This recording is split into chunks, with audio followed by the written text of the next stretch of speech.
यानंतर बातमी आहे समरजित घाटगे यांच्या संदर्भातली। कोल्हापुरातील पवारांच्या राष्ट्रवादीचे नेते समरजित घाटगे यांनी भाजपात घरवापसी केली आहे। 2024च्या विधानसभा निवडणुकीच्या तोंडावर तिकीट न मिळाल्यानं भाजप सोडून त्यांनी पवारांच्या राष्ट्रवादीमध्ये प्रवेश केला होता आणि हसन मुश्रीफ यांच्या विरोधात विधानसभा लढवली होती।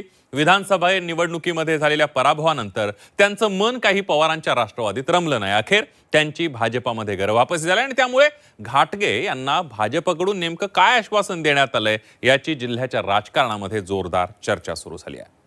घाटगे यांचा भारतीय जनता पार्टीमध्ये प्रवेश होतोय, त्यांचं स्वागत त्यांच्यासोबत। आणि काय झालं, कशासाठी झालं, या सगळ्या गोष्टी या आपण सर्वांनी विसरणं हे अत्यंत गरजेचं आहे।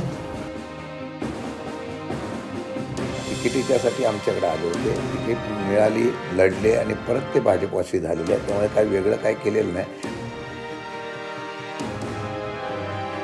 भाजपची गाडी एवढी भरलेली आहे, मग खिडकीला लोकांना कोणाचं काय होणार आहे कळत नाही। सध्याच गेले होते, त्यामुळे समरजित घाटगे गेले काय ना आले काय, पवार साहेबांना कसला धक्का बसणार।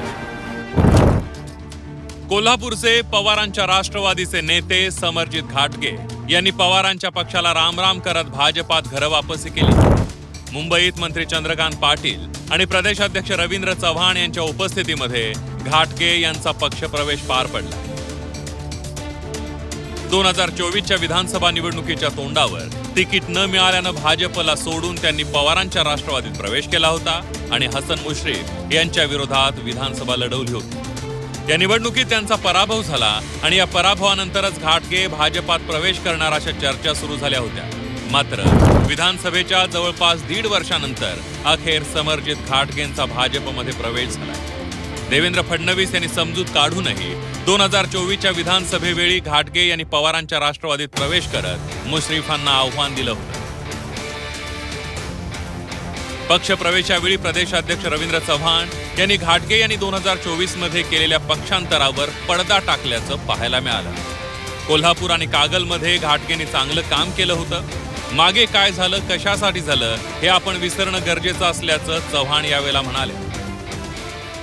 आणि काय झालं, कशासाठी झालं, या सगळ्या गोष्टी या आपण सर्वांनी विसरणं हे अत्यंत गरजेचं आहे। आणि यानंतरच्या काळामध्ये पुन्हा एकदा जोमाने आपल्याला सर्वांना पुढे जायचं आहे। येणाऱ्या काळामध्ये या भागामध्ये आम्हाला सर्वांना भारतीय जनता पार्टीची असणारी विचारधारा ही गावखेड्यापर्यंत पुढे न्यायची आहे। भाजप प्रवेशावेळी समरजित घाटगे यांनीही 2024च्या विधानसभा निवडणुकीत भाजप सोडताना पक्षाचं ऐकलं नसल्याची अप्रत्यक्ष कबुलीच दिली आहे। यापुढे मुख्यमंत्री देवेंद्र फडणवीस आणि पक्ष सांगेल त्याप्रमाणेच पुढची वाटचाल करणार असल्याचा शब्द घाटगे यांनी भाजप नेतृत्वाला दिला। तुमच्या सगळ्यांचा ऐकून सगळे प्रयोग झालेले आहेत। आता आम्ही त्या प्रयोगाला स्कोप नाही आहे। आपण आता भारतीय जनता पार्टीमध्ये आलोय। माननीय देवेंद्रजी, चंद्रकांत दादा, रवींद्र चव्हाण आणि पक्ष जे सांगेल त्या निर्णयावर आपण काम करायचं आणि त्याप्रमाणेच पुढची वाटचाल ठेवायची। समरजित घाटगेंच्या पक्षप्रवेशानंतर पवारांच्या राष्ट्रवादीचे प्रदेशाध्यक्ष शशिकांत शिंदे यांनी भाजपच्या मित्रपक्षांना सावध राहण्याचा सल्ला दिला। तर घाटगे भाजपचेच होते, फक्त तिकिटासाठी आल्याचं म्हणत पक्षाचं काही नुकसान झालं नसल्याचं एक प्रकारे शिंदे यांनी नमूद केलं। ते भाजपचेच होते, फक्त तिकिटीच्यासाठी आमच्याकडे आले होते, तिकीट मिळाली, लढले आणि परत ते भाजपवासी झालेले आहेत, त्यामुळे काही वेगळं काही केलेलं नाही। मला चिंता एवढीच आहे की त्यांना भाजपमध्ये प्रवेश देणं म्हणजे हसन मुश्रीफ त्यांच्या अलायन्समध्ये असताना त्यांना भविष्यातले असलेला हा संकेत दिलेला आहे का। मी पहिल्यापासून सांगतो, जे अजितदादांनी पाहिलं होतं की भाजप हे स्वतःच्या ताकदीवर 2029ला उतरणार आणि ह्या सगळ्या मित्रपक्षांच्या विरोधामध्ये ताकदीने त्या ठिकाणी स्वतंत्रपणे निवडणूक लढवतील, ह्या शंकेलाही पुष्टी आहे। समरजित घाटगेंचा प्रवेश म्हणजे महायुतीमध्ये भविष्यकाळामध्ये असलेल्या आपल्या मित्रपक्षांना हा त्यांनी दिलेला मला वाटतं हा संकेत दिसतोय आहे। भाजपची गाडी एवढी भरली आहे की अनेक जण खिडकीला लोंबकाळतायत। कुणाचं काय होणार माहीत नाही असं म्हणत काँग्रेस नेते सतेज पाटील यांनी घाटगे यांच्या भाजप प्रवेशावरून टोला लगावला। तर भाजपात जाणारे लोक काही अडचणींमुळे जात असल्याचं यावेळेला सतेज पाटील म्हणाले. आता भाजपची गाडी एवढी भरलेली आहे, कोण खिडकीला लोकांना कोणाचं काय होणार आहे कळत नाही. कारण की आता काय चाललंय भाजपमध्ये 70 सीट विधानसभेला वाटणार आहे. 500 जणांना आश्वासनं मिळणार आहेत की या 70 मध्ये तुम्हाला सुद्धा आम्ही तिकीट देतो. तशी अवस्था आहे. डिलिमिटेशनची स्वप्न येणाऱ्या प्रत्येकाला डिलिमिटेशनची स्वप्न त्या ठिकाणी दाखवली जात आहेत. बाकी काही नाही. सगळ्यांना निवडणुका लागले की कळेल की कुणाचं स्वप्न पूर्ण व्हायला लागले आणि कुणाचं नाही. तर समरजित घाटगे यांच्या भाजप प्रवेशाने पवारांना धक्का बसला असं म्हणता येणार नाही.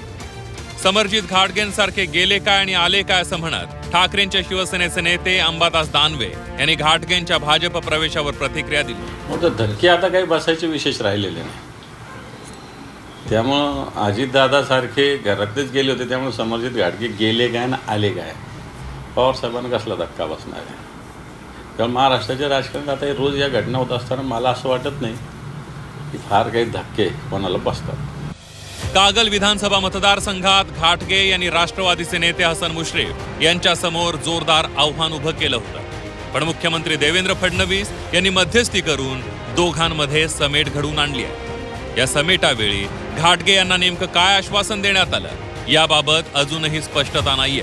त्यामुळे त्यांच्या या घर वापसीकडे केवळ पक्षप्रवेश म्हणून नव्हे तर भविष्यातील मोठ्या राजकीय हालचालींची सुरुवात म्हणून पाहिलं जात आहे. प्रताप नाईक, झी 24 तास, कोल्हापूर.